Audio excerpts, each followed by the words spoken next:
Welcome to the Bassacre, starring Matt Steffen and special guest Mark Fisher.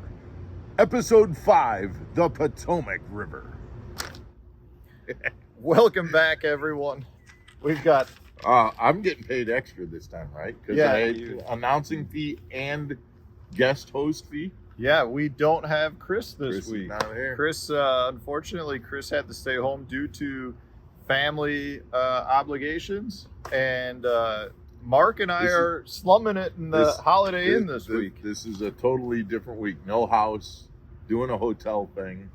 This is the hotel episode of Bassacre. Yeah, we are... Low rent version. Low rent. It's way more expensive to stay in a hotel. Yeah. We've got a lot of hurdles at the hotel this week. We've got outlet issues. Staying in a hotel is bad news all the way around. It's second floor. You're worried about your equipment. You're not as comfortable. You're eating out the whole time. You know. Mark was how would you put it? Propositioned? I was propositioned in the hotel parking lot this morning. A young lady who needed cigarettes. Yep. Needed a little money for cigarettes.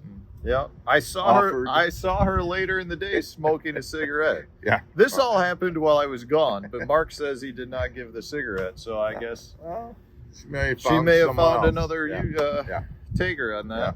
Yeah, it's been we've done a lot this week at the hotel Holiday Inn parking lot.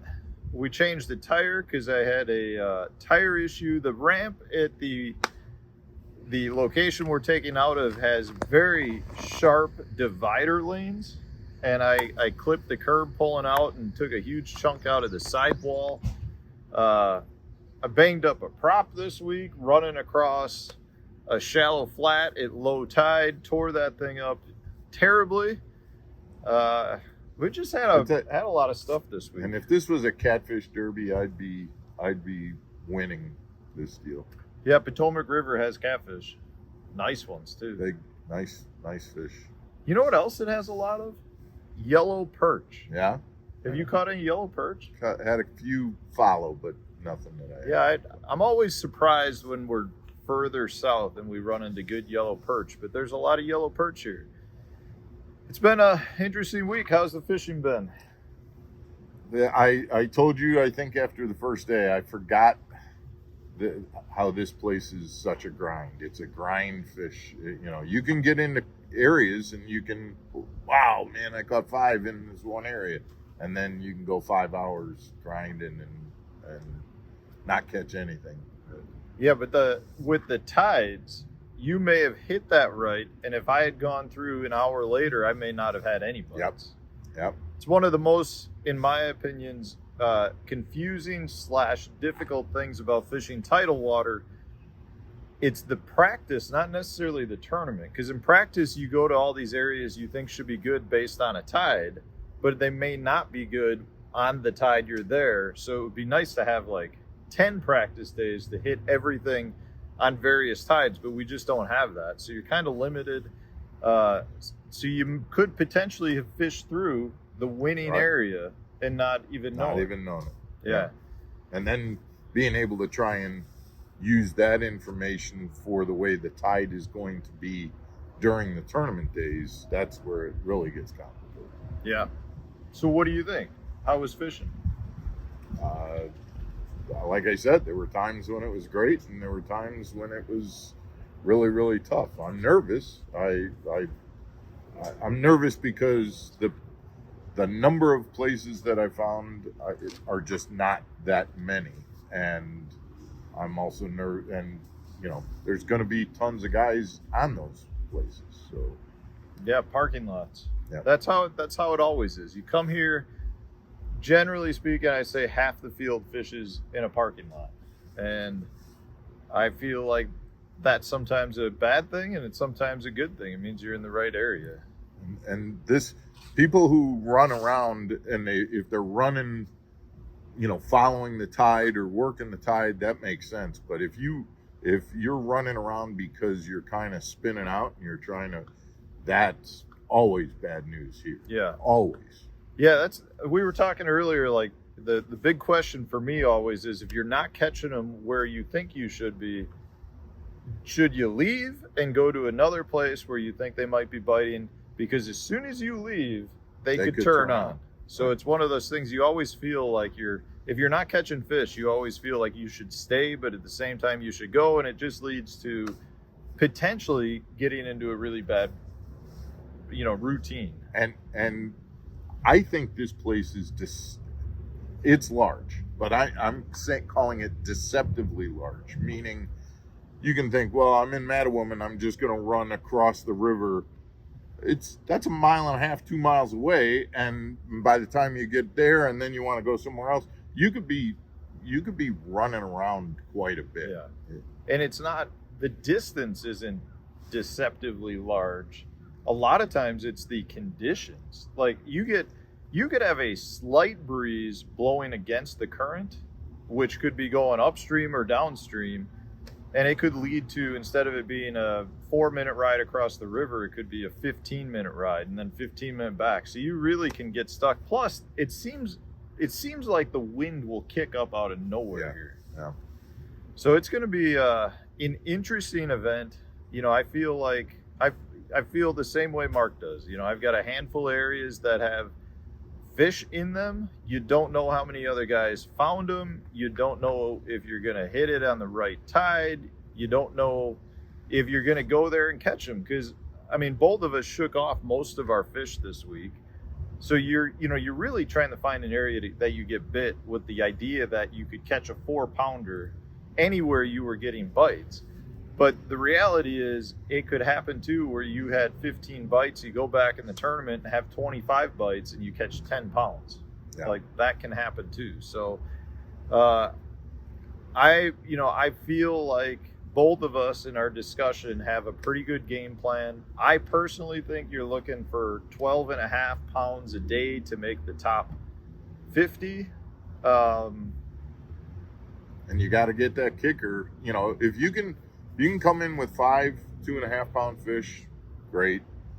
But in order to really kind of put yourself solidly in that top 50, you got to have those 5 2.5s, and then you came up with a 4 5-pounder. 14 pounds here is a very good day. 12.5 could potentially have you middle of the pack. That's really how it could go. I haven't talked to many guys, so I don't know what the general consensus is, but it seems like most people are saying 12.5 a day, which is what they always say when we come here. And generally 12 to 13 pounds could be a huge separation. Some years 12 is okay, some years it's got to be 13.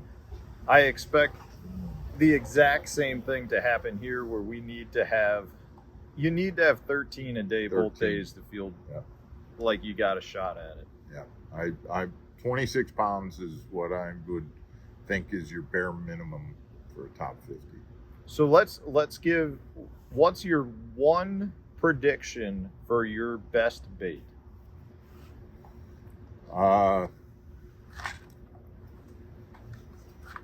What's gonna catch your wayfish?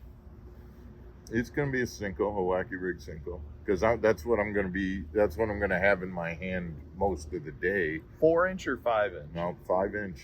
You went big. I threw that 4-inch a lot in the beginning, and then I just put the 5-inch on and got bit a lot more with the 5-inch. It just wasn't a deal on this one. So you're slinging a Cinco all day? Yeah. Well, yeah. I've got other baits. But I think that's a great strategy. I think that's how a lot of people do well here. I'm gonna be in the same boat. I'm gonna be pretty much throwing a weightless general around quite a bit, and I think I'm gonna be pitching around a little pit boss a little bit, and then I would love to get a buzzbait bite going. Yeah, that would be great. But the conditions, we both had a good buzzbait bite the second day of practice, when we had rainy kind of. It was perfect. Yeah, and they were calling for that for tomorrow, and now that's not necessarily going to happen. So I don't know that that's going to prevail. Today would be a great day for it. Yeah, we're supposed to have big storms moving in real short. So what's your prediction weight for me? Oh, for you. And then I'll give yours. You always do it. You're going to have just ounces under 15 pounds. I'll take it. Just ounces. So what's that? I mean, 14. That's my lucky number. 14, I'll take 14. that. Mark has a good track record here. I'm going to say right in the same ballpark. I want to go big. Yeah. But it's that's going to take that 5-pounder to I'm make going that to happen. I'm going to say you're going to come in with 14.5. 14.5. Okay. 14.5. You're going to beat me, but not by much. So what let's make a little friendly wager. Okay. Higher finisher in the event. Should we do after day Bonefish 2? grill. Yeah. Loser pays Bonefish Grill dinner. Done. Are we going to do it after day 2 or day 3? Oh, day 2. Yeah. Because we're going to be on the road home after day 3. Yeah, So highest finisher after day 2 Gets dinner on the other paid. guy. Yep. Deal. Yep. Stay tuned, guys. We'll see who wins some dinner. Hopefully we both are happily paying for dinner because we both got checks. Yeah. That would be the goal. Stay tuned. Weigh-in kicks off tomorrow at 2:30. I'm first flight doing at 2:30. Mark's middle flight. Boat 85 doing at 3:15. Yeah. So wish us luck. Stay tuned. We'll give you some updates as to how it's going. Thanks for watching, guys. We appreciate all the support.